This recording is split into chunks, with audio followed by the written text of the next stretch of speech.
It is with the heaviest of hearts that I stand before the women and the girls of South Africa this evening to talk about another pandemic that is raging in our country. The killing of women and children by the men of our country. As a man, as a husband, and as a father to daughters, I am appalled at what is no less than a war that is being waged against the women and the children of our country. In June last year, President Cyril Ramaphosa declared gender-based violence the second pandemic facing the country. He has called it not just a national issue, but a human rights issue. Yet Women's Month has again been marred by brutal cases of gender-based violence making the headlines. Just recently, University of Fort Hare law student Nosicelo Mtebeni was murdered. Her boyfriend confessed to killing her and then dismembering her body. I'm Catherine Rice, journalist for News 24's Multimedia Department, and this is The Story. You're listening to The Story. It's a podcast by News 24. We'll speak to journalists and experts about the week's biggest story. This is what we saw, heard, and uncovered this week. We're now joined by News 24 journalist Malibongwe Dayamani, who is covering the recent horrific case of the murder of Nosicelo Mtebeni.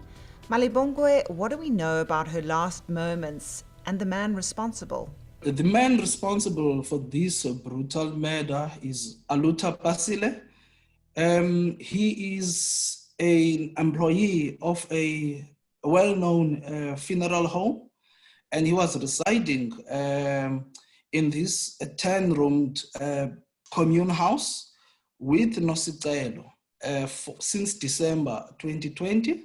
And what we have gathered from the caretaker of the house is that Nosicelo stayed with the accused for several months before disappearing for 2 months, assumably that she went home to Matatiele here in the Eastern Cape.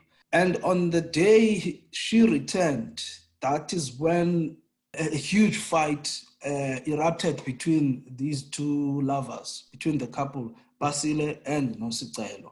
And we've also been informed by the caretaker of the place, Ms. Pumeza Kwabe, that tenants had heard a commotion coming from that particular room where the couple resided.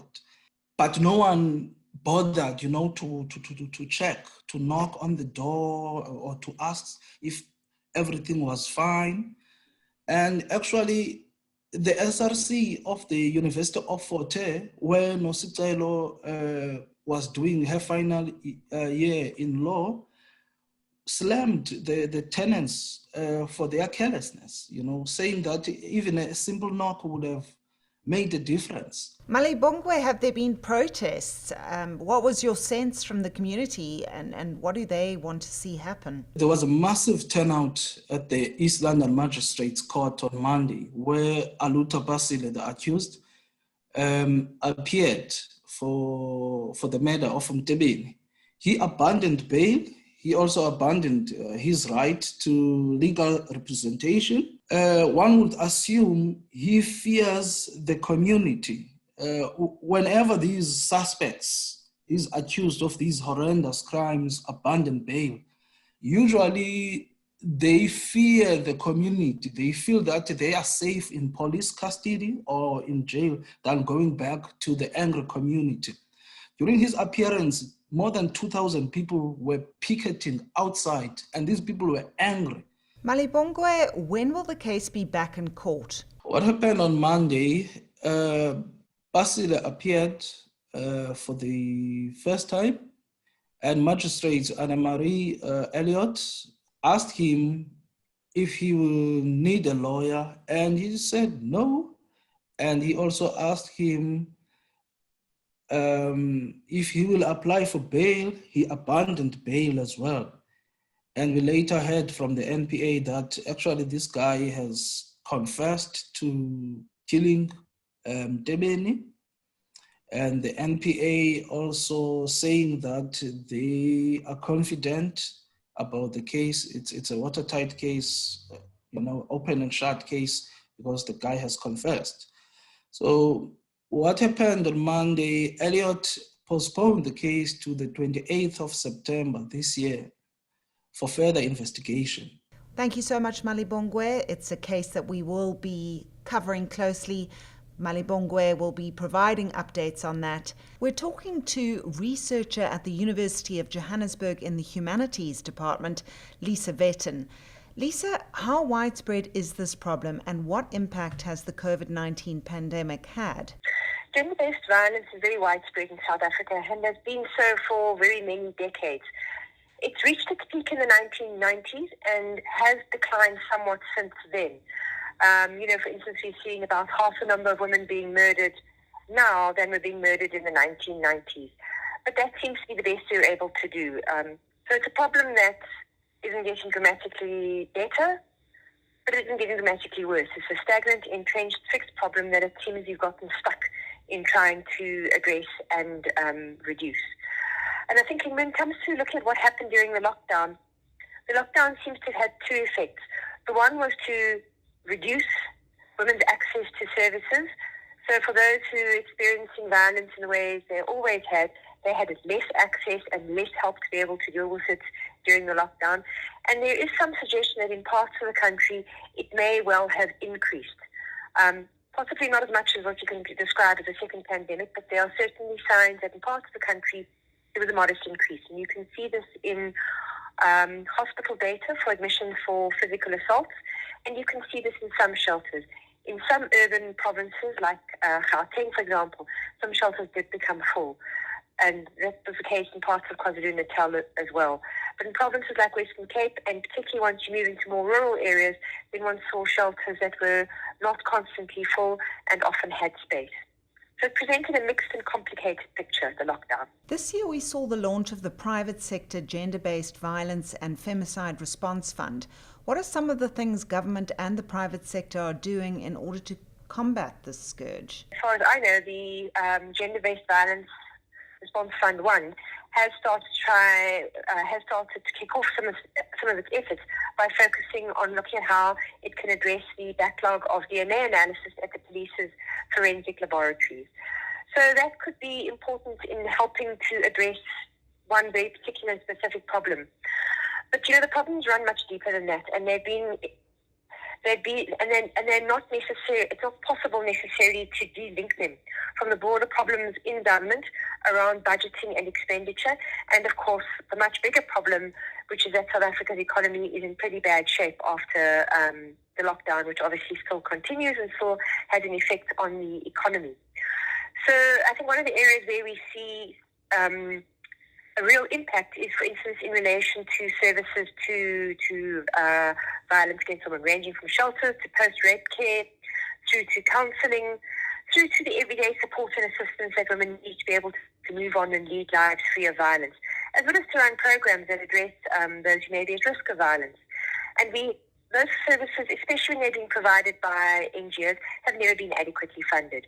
Lisa, Women's Month happens every year, but it certainly doesn't seem to stop the devastating headlines we see almost every day. Is it even worth having such a campaign? It always amazes me that people think something like Women's Month is going to have any kind of difference. All the 16 days. Usually, as a general rule, men who hurt and harm women don't particularly like them or have difficulties with them. So why people imagine that Women's Month is going to make those men stop and say, well, for 30 days, I'm going to behave myself, and then in September, I'm going to go back to the way I was. I've never really quite understood that. So the assumption that it's going to, in some ways, reduce violence is, I think, it's well-intentioned, but it's deeply misplaced. And so I think things like Women's Month, you could be using in a range of different ways, which could be to recognize and acknowledge the contributions that women make to the economy, to our society, to sciences, those kinds of things. I think it is important to acknowledge and recognize women. And we should not always only focus on what is awful and distressing and destructive in women's lives. Otherwise, I think we create the impression that being a woman is an unmitigated horror show. The level of violence against women, though, is so brutal. What does that stem from, and what causes what appears to be intense hatred of women? If you want to look at the psychology, if you want to try and understand this, something about the psychology of murder, I think it's very well recognized that where somebody has strong feelings about their victim, there will generally be a great deal of brutality or violence involved, because unlike an assassination, to which there is usually no feeling attached whatsoever between the victim and the perpetrator, there is often a great deal of feeling between a male partner and his female partner. So often in those kinds of murders, what may be driving the perpetrator at that point in time are intense feelings of hatred, rage, and anger, and that's going to show and express itself in the kind of violence that is being used. So often we see these very high-profile cases, like, for example, the recent case of Nosicelo Mtebeni, and they trigger protests and public outrage.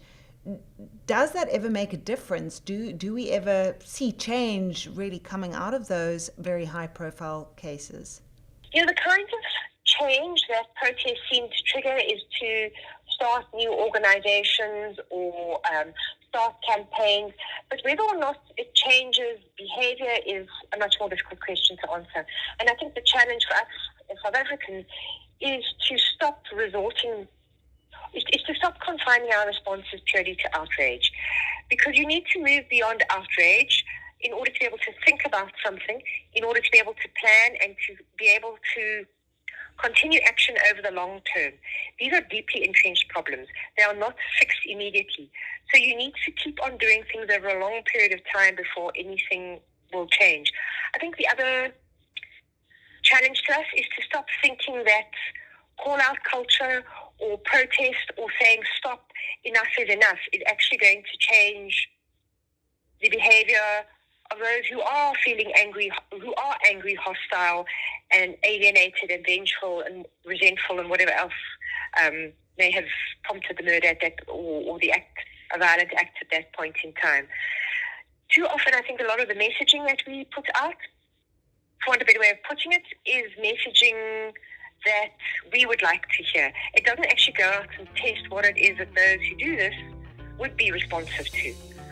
So I think we often fall into the trap of, for want of a better way of putting it, preaching to the converted. Well, thank you so much for your time. We clearly have a very long road ahead of us. Thank you so much. That's all we have for this week. I'm Catherine Rice, and this week's episode was produced with the help of Alyosha Kolstock.